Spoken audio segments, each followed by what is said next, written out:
प्रधानमंत्री नरेंद्र मोदी का संसदीय क्षेत्र वाराणसी और वाराणसी से जुड़ा हुआ है आज देश का सबसे बड़ा मुद्दा। कौन सा मुद्दा आप जानते हैं? ज्ञानवापी मंदिर मस्जिद विवाद का मुद्दा। इस वक्त मैं तकनीक के सहारे पहुंच चुकी हूं ज्ञानवापी मस्जिद परिसर में। आप देख रहे हैं मेरे पीछे वो मस्जिद के तीनों गुंबद आपको नजर आ रहे हैं और साथ ही ये वजू खाना जहां पर हिंदू पक्ष की तरफ से दावा ये किया जा रहा है कि शिवलिंग है, मुस्लिम पक्ष दावा कर रहा है नहीं फव्वारा है। सुप्रीम कोर्ट के आदेश के बाद आज वाराणसी की डिस्ट्रिक्ट कोर्ट, जिला कोर्ट इस केस की पहली सुनवाई हुई है।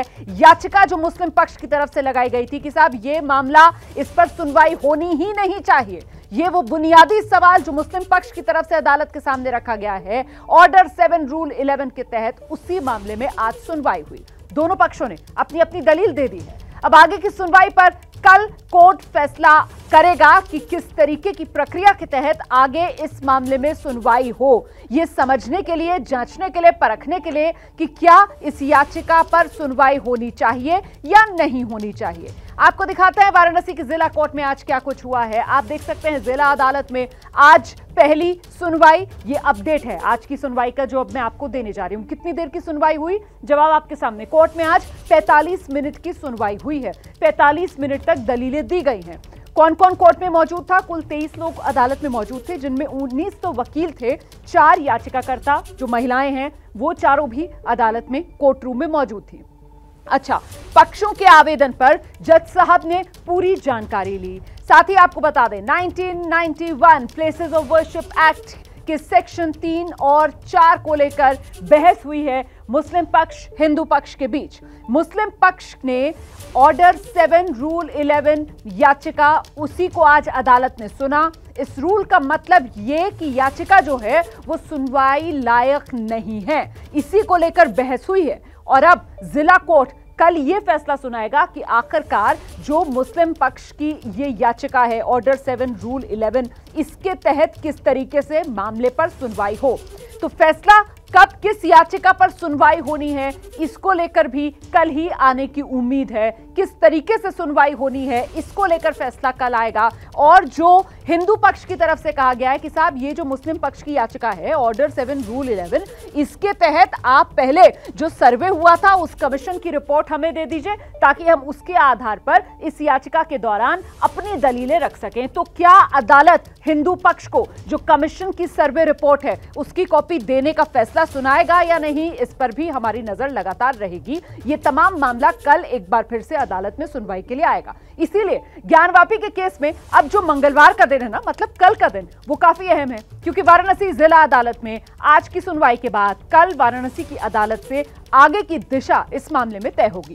काशी की राय से पहले आपको दिखाते हैं विस्तार से आज कोर्ट में क्या कुछ हुआ, महादेव को लेकर काशी में क्या है पहली अग्नि परीक्षा। इस रिपोर्ट में देखिए जरा।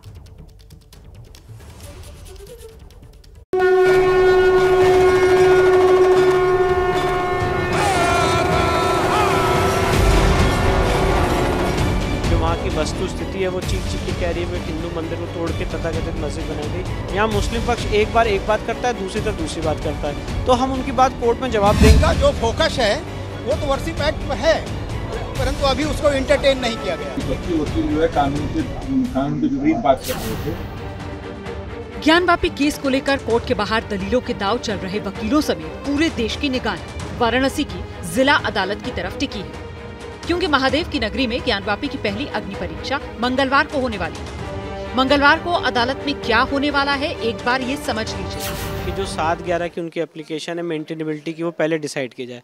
हमारा उसमें सिर्फ इतना ही कहना था कि साथ साथ जो कमीशन की रिपोर्ट है वो भी पढ़ी जाए। और माननीय न्यायालय ने हम दोनों पक्षों को सुनने के बाद ये कहा है कि आगे क्या प्रोसीजर होगा, इसमें सुनवाई आगे कैसे बढ़ेगी, उस प्रोसीजर को तय करते हुए कल कोर्ट अपना ऑर्डर पास करेगी। मतलब ये कि कोर्ट को तय करना है कि मुस्लिम पक्ष की अर्जी कि मामला सुनवाई के लायक नहीं है, इस अर्जी पर सुनवाई कैसे हो। दरअसल ज्ञानवापी विवाद को लेकर मुस्लिम पक्ष अपने रवैये पर कायम है कि ये मामला सुनने लायक नहीं, जिसके लिए मुस्लिम पक्ष ने वाराणसी जिला अदालत में ऑर्डर 7 रूल 11 के तहत याचिका दाखिल की। मुस्लिम पक्ष ने कोर्ट में जो ऑर्डर 7 रूल 11 दाखिल किया, उसके तहत किसी भी सिविल मामले में विपक्ष को यह अधिकार मिलता है कि वो दावे को चुनौती दे। इसके तहत कोर्ट ये तय करता है कि मामला सुनवाई के लायक है या नहीं।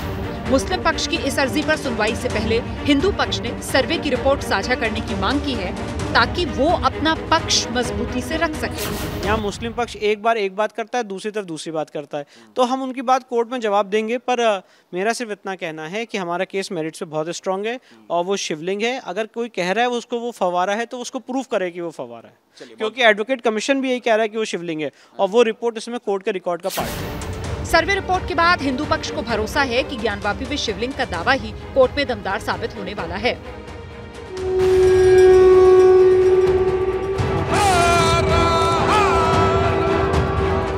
क्योंकि सर्वे रिपोर्ट में जिस तरह से डमरू, त्रिशूल, कमल, पान के पत्ते, हाथी की सूंड जैसे हिंदू धर्म से जुड़े प्रतीक मिले हैं, उससे हिंदू पक्ष को यकीन है कि कोर्ट में उनका पलड़ा भारी है। जबकि दूसरी तरफ मुस्लिम पक्ष 1991 के प्लेसेस ऑफ वर्शिप एक्ट का हवाला देकर पूरे मामले को ही खारिज करने की मांग कर रहा है। ये उनकी बहस आज के बाद आज के लिए बिल्कुल इररिलेवेंट थी। जब ये 7/11 पर मैं बहस करूंगा तो उसमें मैं public places of worship act से बाढ़ है कि नहीं है, किस कानून से बाढ़ है, ये सब मैं उनको बताऊंगा, तब मेरे बहस के जवाब में वो देंगे। अभी तो ये तय करना है कि 7/11 की सुनवाई किस दिन होगी। यहाँ एक बात समझने वाली है कि हिंदू पक्ष बार बार ये कह रहा है कि ये मालिकाना हक की लड़ाई नहीं बल्कि पूजा के मौलिक अधिकार और धार्मिक चरित्र तय करने से जुड़ा मामला है। सबसे पहले जनता को यह जानना होगा कि ये टाइटल मांग नहीं की गई, ये हमको समर्पित कर दिया जाए या हमको वापस कर दिया जाए। इसमें यह मांग की गई है कि हमको पूजा का अधिकार दिया जाए।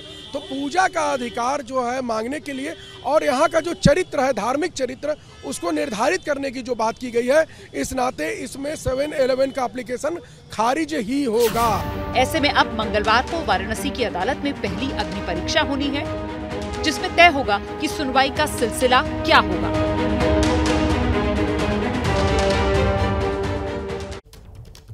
तो अदालत में किसकी दलीलें भारी पड़ेंगी, किसकी बात पर अदालत मोहर लगाएगी, ये तमाम फैसला जो अदालत को करना है। और इस सब के बीच अब कल का दिन बेहद महत्वपूर्ण हो जाता है, क्योंकि काशी की अदालत कल ये तय करेगी कि वो जो मुस्लिम पक्ष की तरफ से याचिका लगा रखी है कि मामला सुनने लायक ही नहीं है, उस मामले पे सुनवाई कब हो और किस तरीके से हो। और इस सब के बीच काशीवासी अब इस कानूनी लड़ाई को किस रूप में देख रहे हैं, आइए सीधे आपको लेकर चलेंगे वाराणसी। 80 घाट से मेरे सहयोगी अखिलेश आनंद इस वक्त हमारे साथ मौजूद हैं और उनके साथ मेहमानों का पैनल मौजूद है। अखिलेश, जरा जानिए काशी अब किस तरीके से देख रही है इस पूरे मामले को। जी बिल्कुल रोमाना, शुक्रिया आपका। और दरअसल देखिए, मैं इस वक्त काशी के 80 घाट पर मौजूद हूं और आज जो मौसम है उसकी थोड़ी बेरुखी देखने को मिल रही है, क्योंकि यहाँ पर बहुत तेज हवाएं चल रही हैं, धूल भरी आंधी और कई जगहों पर तो बारिश भी हुई है। फिर भी हमारा प्रयास है कि दर्शकों तक यहाँ की सारी बात हम पहुंचाएं। ये देखिए मेरे पीछे, मैं आपको कहूंगा कैमरा सहयोगी को दिखाएं, ये कल बहती गंगा नजर आ रही है और यहीं पर दरअसल हमें नौकायान करते हुए ये कवरेज आप तक पहुंचाने की कोशिश हमारी थी, वो हो नहीं पाया। बहरहाल यहाँ मौजूद अपने मेहमानों के साथ अब मैं बात करना चाहूंगा और एक नए मेहमान मेरे साथ अब जुड़ गए हैं। आपका नाम विभास जी है और दर्शकों को मैं बता दूं कि जो सर्वे किया गया था ज्ञानवापी के अंदर, तो ये भी वहां पर मौजूद थे वीडियोग्राफर के तौर पर। आपने क्या देखा, आंखों देखी, बताइए जरा। सबसे पहले इस प्रोग्राम के लिए मैं कुछ चीज़ें कहना चाहता हूं, या ये कह सकते हैं आपके प्रश्नों का उत्तर देने से पहले मैं एक कविता कहना चाहता हूं। मैंने 8 लाइन की एक कविता लिखी हुई है, उस कविता के माध्यम से मैं आप सबको बताना चाहता हूं, फिर उसके बाद आप जो पूछ रहे हैं हम बताएंगे उस चीज़ को। कहते हैं, रमजान में ही छिपा राम, दिवाली में है अली अली, है पांचों उंगली अगल अलग मगर, मिलने पर नहीं हो मुट्ठी खाली, बिस्मिल्लाह की शहनाई से होती है सुबह यहाँ, शाम में गूंजे हर हर महादेव से गली गली, हर हर महादेव से गली गली। रखते हैं भरोसा हिंदुस्तान के कानून पर। एक कानून से जो चीज़ें अभी जो चल रही हैं उसके बारे में कहना चाहते हैं। कभी कभी दो भाइयों के बीच में झगड़ा हो जाता है तो वो सब ये कहते हैं कि चलो हम कोर्ट में मिलेंगे तुमसे, तो कोर्ट पे इतना विश्वास है लोगों को, हमारी न्यायपालिका पे इतना विश्वास। ठीक है, लेकिन आपने देखा क्या वो तो बताइए। ये सारी बातें तो होती रहेंगी, लेकिन जो दर्शक इस वक्त आपको सुन रहे हैं उनकी रुचि इसमें है कि आपने देखा क्या ज्ञानवापी के अंदर। हम बता रहे, एक मैसेज जो हमारा है उसको दे लेने दीजिए, उसके बाद मैं आपकी छोटे में जल्दी, मैं बहुत जल्दी दूंगा, आप थोड़ा सा वक्त दीजिए। रखते हैं भरोसा हिंदुस्तान के कानून पर, न्याय हुआ है सबके साथ, हो चाहे निर्बल या बाहुबली, हो चाहे निर्बल या बाहुबली।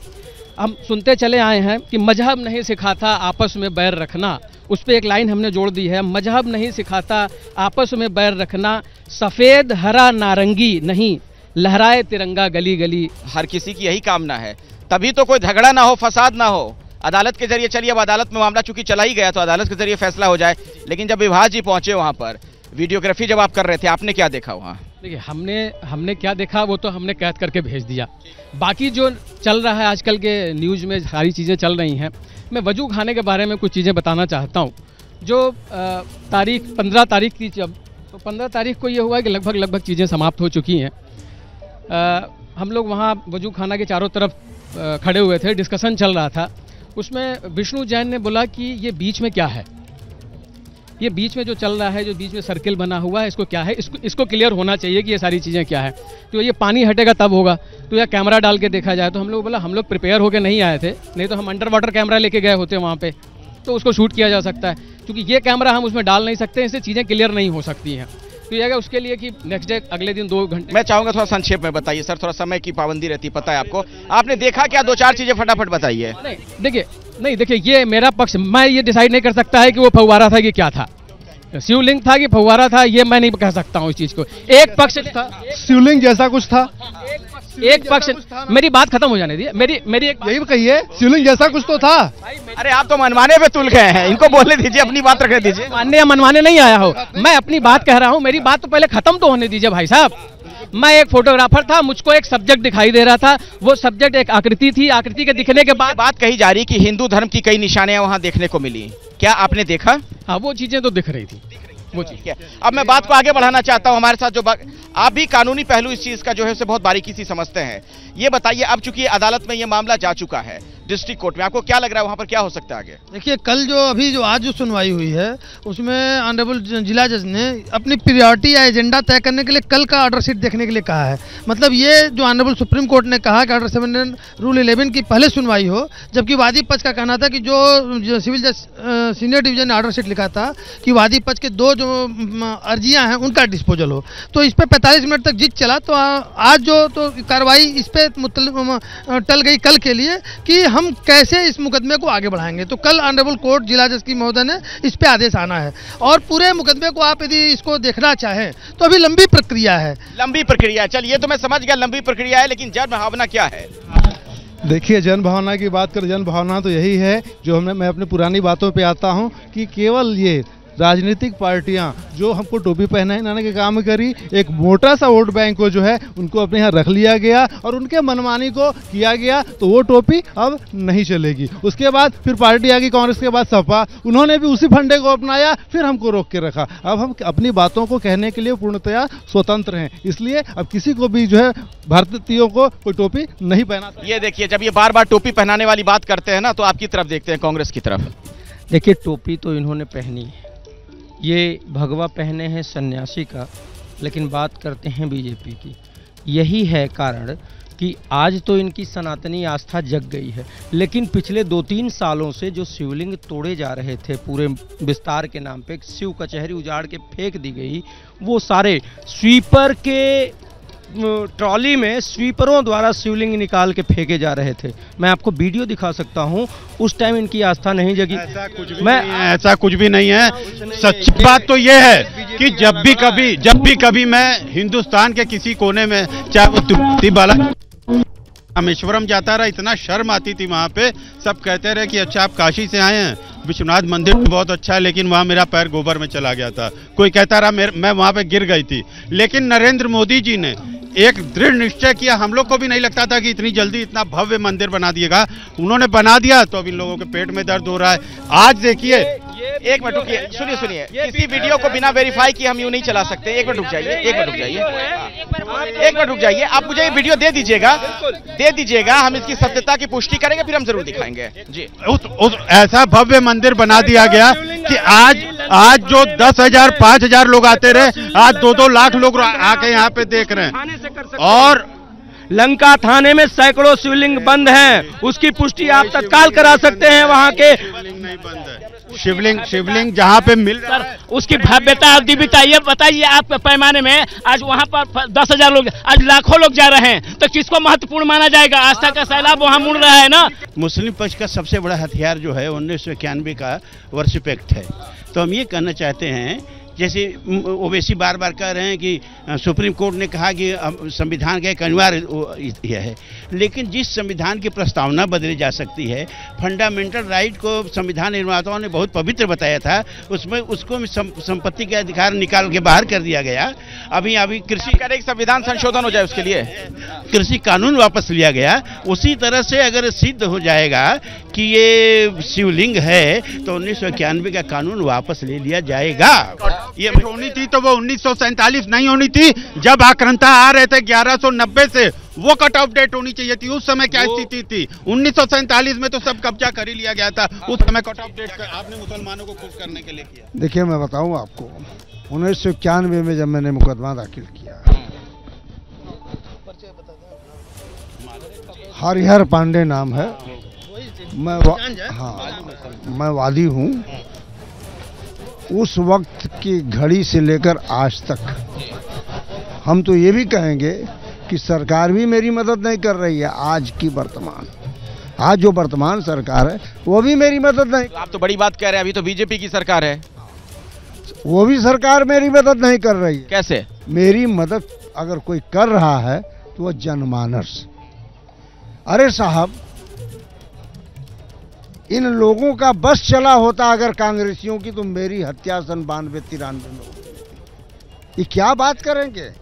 उन्हें मुद्दे पे आइए। मुद्दे पर आ रहा हूँ। मजे की बात है कि पहले ये लोग बतावें what do you mean by Gyanvapi. बात तो बड़ी लंबी चौड़ी कर रहे हैं। ज्ञानवापी माने है क्या?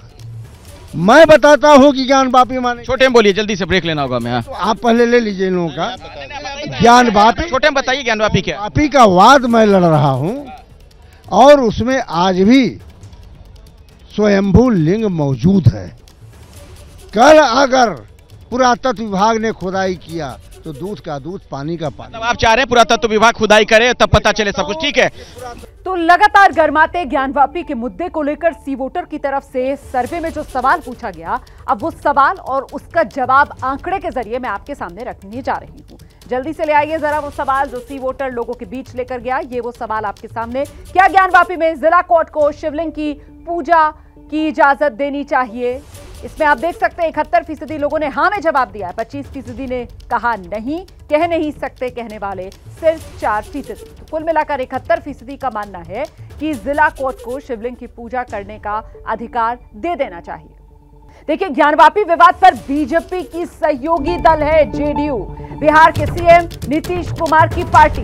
नीतीश कुमार अभी तक इस मामले पर चुप हैं, लेकिन उनकी पार्टी के नेता सलीम परवेज का बड़ा बयान आ गया है। कह रहे हैं ज्ञानवापी मस्जिद थी, है और रहेगी। जेडीयू नेता सलीम परवेज कह रहे हैं ज्ञानवापी मस्जिद थी, मस्जिद है और मस्जिद ही रहेगी। सलीम परवेज जेडीयू के मतलब नीतीश कुमार की पार्टी के अल्पसंख्यक प्रकोष्ठ के प्रदेश अध्यक्ष और बिहार विधान परिषद के सभापति रह चुके हैं। मुसलमान डर जाए, शैटर्ड हो जाए, मुंतशिर हो जाए, अलग अलग गुटों में बढ़ जाए और फिर हम अपनी उल्लू सीधा कर दें, तो इससे हम लोगों को कोई मतलब नहीं है। हमारा जो ज्ञापी मस्जिद है, ज्ञापी जो मस्जिद है वो मस्जिद है, रहेगा और पहले भी था, इसलिए उससे कोई मतलब नहीं। तो ये ज्ञानवापी विवाद को लेकर जेडीयू नेता का पक्ष आपने सुन लिया, जो कह रहे हैं ज्ञानवापी मस्जिद थी, मस्जिद है और मस्जिद रहेगी। हम सीधे आपको लेकर चलेंगे काशी। मेरे सहयोगी अखिलेश आनंद लगातार एक बड़े पैनल के साथ इसी मुद्दे को लेकर चर्चा कर रहे हैं। और अखिलेश, जो बात अभी अभी आपके साथ मौजूद मेहमान कह रहे थे कि साहब देखिए, सरकार से भी वो खुश नहीं, क्योंकि सरकार भी खुलकर उनका समर्थन नहीं कर रही, और अब तो सरकार की सहयोगी पार्टी जेडीयू वो खुलकर ये कहने में परहेज नहीं कर रही कि ज्ञानवापी मस्जिद थी, मस्जिद है और मस्जिद रहेगी। अखिलेश,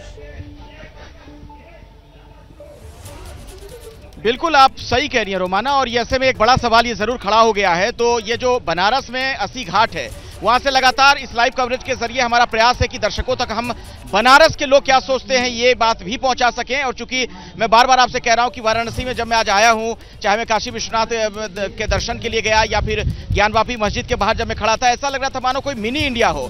न सिर्फ यहाँ के लोग मौजूद थे, स्थानीय लोग, बल्कि देश के अन्य हिस्सों के लोग भी यहाँ पर मौजूद थे। तो एक मोटा मोटी तौर पर आप समझ सकती हैं कि जो लोग यहाँ पर बात रख रहे हैं वो पूरे भारत की बात है। चलिए आपसे मैं बातचीत की फिर से शुरुआत करते हुए आगे बढ़ाना चाहूंगा।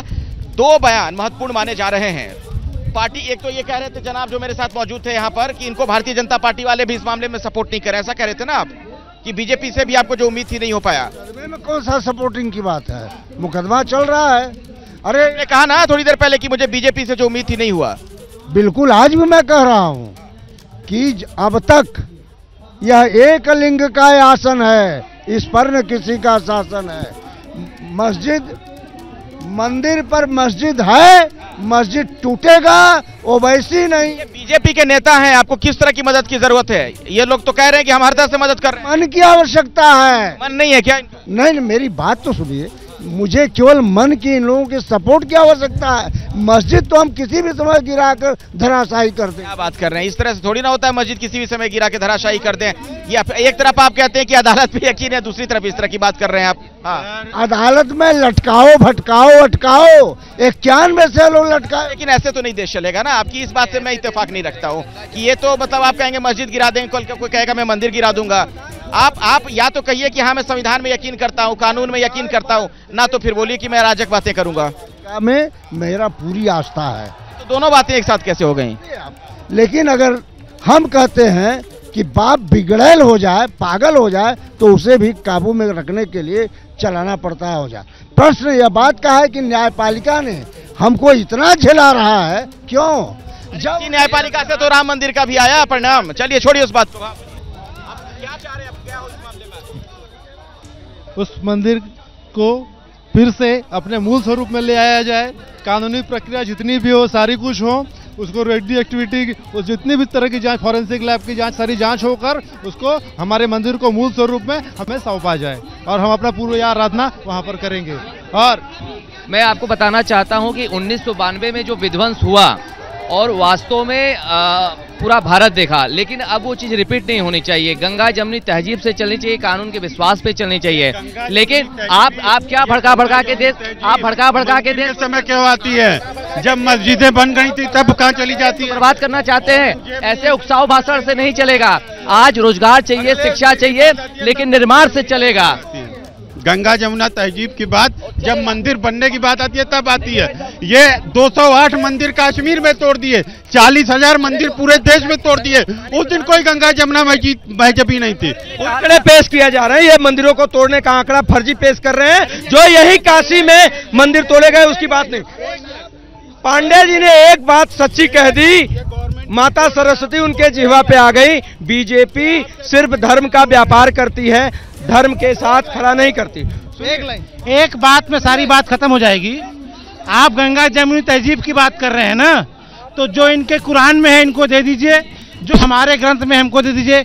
इनके कुरान में साफ साफ लिखा है कि किसी भी ढांचे के ऊपर आप गुंबद नहीं रख सकते। मस्जिद बनाना है तो आपको उसको प्लेन करना पड़ेगा, नींव से उठाना पड़ेगा। हमारे यहाँ प्राण प्रतिष्ठा होती है और जब तक विसर्जन नहीं होता है तब तक मंदिर का अस्तित्व होता है। तो गंगा जमुनी तहजीब बनानी है, गंगा जमुनी तहजीब ऐसे बनेगी।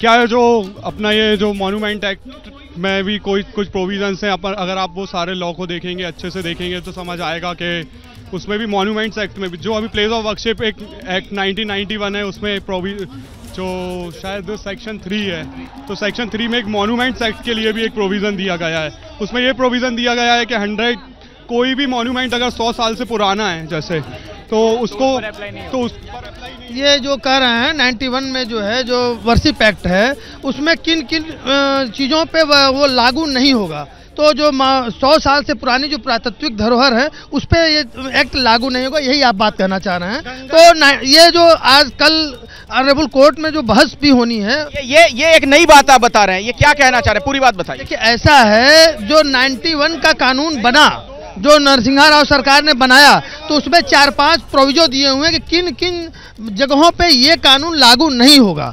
उसमें ये भी है कि यदि जो पुरातत्विक महत्व के, ऐतिहासिक महत्व के जो बिल्डिंग है उस पर ये कानून नहीं लागू होगा। तो ये हमारे भाई ये कहना चाह रहे हैं कि चूंकि ये पुराना मॉन्यूमेंट है तो इस पे ये कानून। देखिए ऐसा है कि बिल्कुल उन्होंने जो बात कही है कि बीजेपी सपोर्ट नहीं कर रही है, सरकार सपोर्ट नहीं कर रही। सरकार का एजेंडा मैं आपको 91 में भी बताता हूँ। 91 में एक धर्म संसद हुई थी सर्वदलीय, सभी धर्मों के लोग आए थे वहाँ। शंकराचार्य स्वरूपानंद सरस्वती जी ने ये बताया था, कहा कि जब वहाँ अहम राय बनाई गई और मुसलमान इस बात के लिए राजी हो गया कि अगर वहाँ पे दीवालों पे हिंदू चिन्ह है, प्रतीक चिन्ह है, तो हम इसको हिंदू पक्ष को दे देंगे। वहाँ विश्व हिंदू परिषद और बीएचपी बजरंग दल के लोग छोड़ के भागे। उसी से थोड़ा सा पीछे ले चलते हैं। आप वहाँ पे थे क्या? सुनिए, बस उसी से थोड़ा सा पीछे ले, गोदी में थे आप? सोनिया गांधी की गोदी में थे कि विश्व हिंदू परिषद में थे? अरे छोड़िए, जा रहे हैं। उससे पहले 1984 में आज अगर भारतीय जनता पार्टी एक दिन में मंदिर बनवा तब भी एक ही पक्ष का बात सुना गया था। और इनसे पूछिए जो 1947 की दुहाई दे रहे हैं, 1991 से पहले हम लोग का श्रृंगार गौरी पर दर्शन होता था, उसके बारे में क्यों नहीं बात करते हैं? कोर्ट डिसाइड करेगा। मैं जो इनका चरित्र बता रहा था, 1984 में भी जब विश्व हिंदू परिषद ने कहा कि हम 1 साल में आंदोलन करके मंदिर बनवाएंगे, तो तत्कालीन संघ से सरसंघ चालक बाला साहब देवरस जो थे, उन्होंने कहा कि इसको जन जन तक पहुंचाइए, मंदिर मत बनाइए। इनसे बोले दीजिए आप उनको इस तरह से डोमिनेट करें। अभी जो है ये बड़ी बात तो ही सुनने दे रहे, सिर्फ अपनी बात को खाली कर रहे हैं। इनसे ये 1991 की जो बात कर रहे हैं उसमें कोर्ट में एक ही पक्ष की बात सुना गया था और सिर्फ इन लोगों ने सिर्फ अपना। हाँ, हम ये कहना चाहते हैं कि ज्ञानवापी चल रहा है। ये किसी ने नहीं बताया ज्ञानवापी का इतिहास क्या है। मैं 2 मिनट में बता रहा हूँ। स्कंद पुराण के 4था खंड काशी खंड है, उसमें पूर्वार्ध और उत्तरार्ध। तो पूर्वार्ध में दिया है कि 11 रुद्र जो हैं उसमें एक ईशान रुद्र हैं। वो ईशान रुद्र जब काशी में आए और काशी के ज्योतिर्लिंग को देखे तो उनके मन में एक प्रेम आया कि हम इनका अभिषेक करें। तो अपने त्रिशूल से उन्होंने एक वापी बनाई उसके दक्षिण में, और उसको अपने श्रम सीकर से, माने पसीने से उसको सिंचित भर दिया और भर के उससे उनका अभिषेक किया। तो भगवान शिव प्रसन्न होकर बोले कि जो इस जल में से मेरा अभिषेक करेगा, जो इस जल का पान करेगा, स्नान करेगा, उसको ज्ञान की प्राप्ति होगी। इसलिए ज्ञानवापी कहा गया। वो तो वजू खाना बन गया था जी, वजू खाना बाद में लोग बना दिए। मैं तो इतिहास बताया। उसी की बात कर रहे ना जो वजू खाना है। अभी भी प्रतिबंधित क्षेत्र से बाहर ज्ञानवापी क्षेत्र काशी विश्वनाथ मंदिर परिसर में है। आप अगर इस वजू खाने को कह रहे हैं तो ये झूठ नहीं, ये बात आप क्लियर करा लीजिए। एक बात बताएं, इतिहास में भी लिखा गया है कि जब ये मुस्लिम लोग मूर्तियों को तोड़ते थे तो इसको ले जाके अपने वजू खाने में, अपनी सीढ़ियों पर जहां पैर रख करके लोग चढ़ते थे, रख देते थे। तो एक आखिरी सवाल, अब आखिरी एक संदेश हमारे इस संस्कृति के साथ साथ हमारी सभ्यता और हमारी भाषा को भी बहुत तरोड़ा मरोड़ा गया। हमारी आस्था के साथ बहुत ही कुछ भी कोई भी अभद्र व्यवहार कर देता है। मैं इस बात का सभी से अनुरोध करता हूं कि हमारे सनातनी आस्था के साथ कोई अभद्र व्यवहार ना करें। मक्का की तरफ सर झुकाकर अगर गंगा जमुनी तहजीब निभानी है तो ये गंगा जमुनी तहजीब हम यहाँ नहीं निभाने देंगे। हम जमुना मैया को ये भाषा लेकिन धमकी वाली नहीं होनी चाहिए। प्रधानमंत्री नरेंद्र मोदी की दुनिया भर में कूटनीति को लेकर जबरदस्त तारीफ होती। बात कर लेते हैं प्रधानमंत्री नरेंद्र मोदी के जापान दौरे। पीएम मोदी जापान के दौरे पर हैं। कल टोक्यो में अमेरिकी राष्ट्रपति जो बाइडेन से पीएम मोदी की मुलाकात होनी है, और ये जो मुलाकात है, इस मुलाकात से चीन को तो जैसे मिर्ची लग गई है। अभी से चीन क्वाड देशों की बैठक का विरोध कर रहा है। मुझे मक्खन पर लकीर करने में मजा नहीं आता है, मैं पत्थर पर लकीर करता हूं। ये मोदी का मैजिक है। मुझे खुशी है कि हमारी इस कैपेसिटी के निर्माण में जापान एक अहम भागीदार है। ये मोदी की कूटनीति है। महाकाल है तो जापान में दाइकोकुतेन है, हमारे गणेश है तो जापान में कानगीतेन है।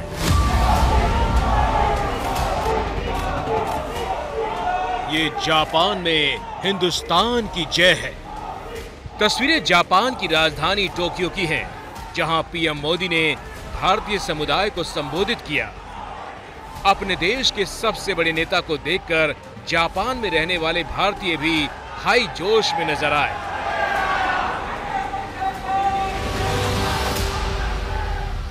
अपनी सभ्यता, अपनी संस्कृति, अपनी संस्थाओं के, अपने खोए हुए विश्वास को फिर से हासिल कर रहा है। दुनिया भर में कोई भी भारतीय आज सीना तान करके, आंख में आंख मिला करके हिंदुस्तान की बात बड़े गर्व से कर रहा है। ये परिवर्तन आया है। पीएम मोदी 2 दिन के दौरे पर जापान में हैं। जब पीएम मोदी जापान पहुंचे थे तो भारतीयों ने पीएम मोदी का इस तरह शानदार स्वागत किया।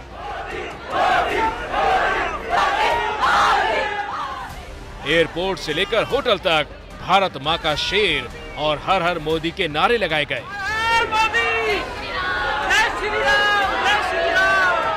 मिशन जापान पर गए पीएम मोदी करीब 40 घंटे जापान में रहेंगे। इस दौरान वो करीब 23 कार्यक्रमों में हिस्सा लेंगे। क्वाड बैठक से पहले पीएम मोदी ने आज कई बड़ी बैठक की। कल टोक्यो में क्वाड शिखर सम्मेलन होगा। बैठक में पीएम मोदी, अमेरिकी राष्ट्रपति जो बाइडेन और जापान के प्रधानमंत्री फुमियो किशिदा और ऑस्ट्रेलिया के नए निर्वाचित प्रधानमंत्री एंथनी एल्बनीज से चर्चा करेंगे।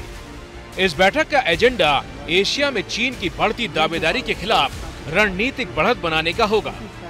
इससे पहले दोपहर में मोदी की मौजूदगी में इंडो पैसिफिक इकोनॉमिक पार्टनरशिप का शुभारंभ कर चीन के आर्थिक एजेंडे पर चुनौती दी गई। चीन और भारत के बीच लगातार सीमा पर तनातनी चल रही है। इस बीच प्रधानमंत्री नरेंद्र मोदी राष्ट्रपति जो बाइडेन के साथ इंडो पैसिफिक इकोनॉमिक पार्टनरशिप की बैठक में हिस्सा लेते हैं तो चीन इस बैठक का विरोध कर देता है और कहता है कि इस तरह की जो बैठकें हैं वो दुनिया को 2 हिस्सों में बांट देंगी। लेकिन दरअसल बात यह है कि चीन को अब लग रहा है कि उसकी जो आर्थिक महारत है, जो तमाम क्षेत्रों में तेजी से बढ़ती हुई आर्थिक महाशक्ति है, उस पर लगाम लग सकती है। इस पार्टनरशिप के जरिए भारत, अमेरिका, जापान, ऑस्ट्रेलिया और तमाम इंडो पैसिफिक रीजन के देश अगर एकजुट हो जाएंगे तो चीन के आर्थिक हितों को गहरी क्षति पहुंचेगी।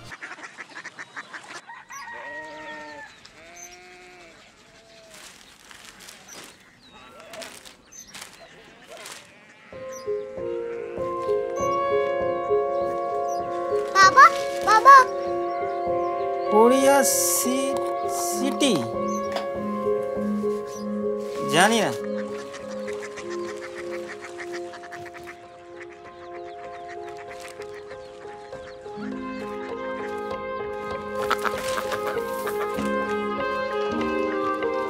Korea city.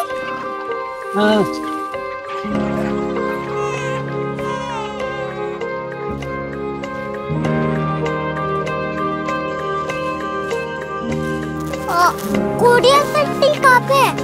शहर अंग्रेजी लगे हैं।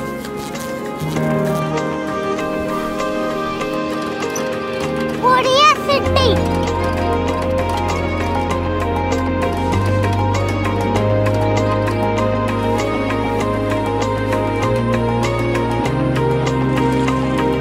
वो बहुत दूर है।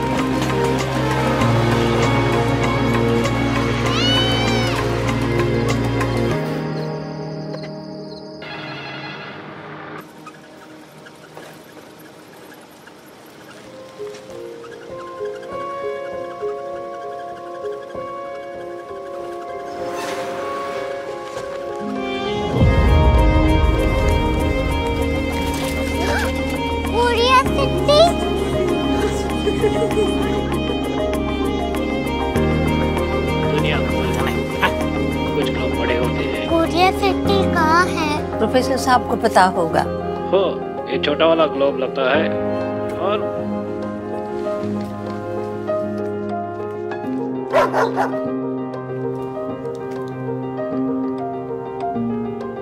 पता नहीं, मेरी बेटी से जाके मिल लो, शायद उसे मालूम हो।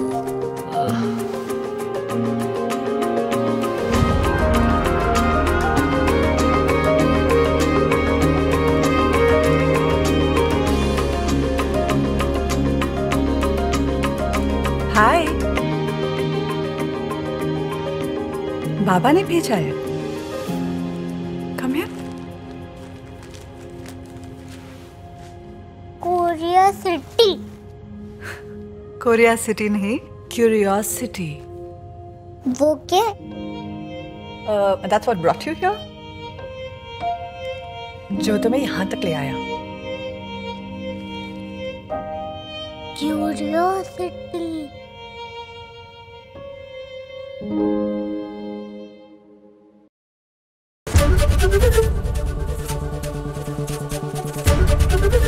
ABP न्यूज आपको रखे आगे।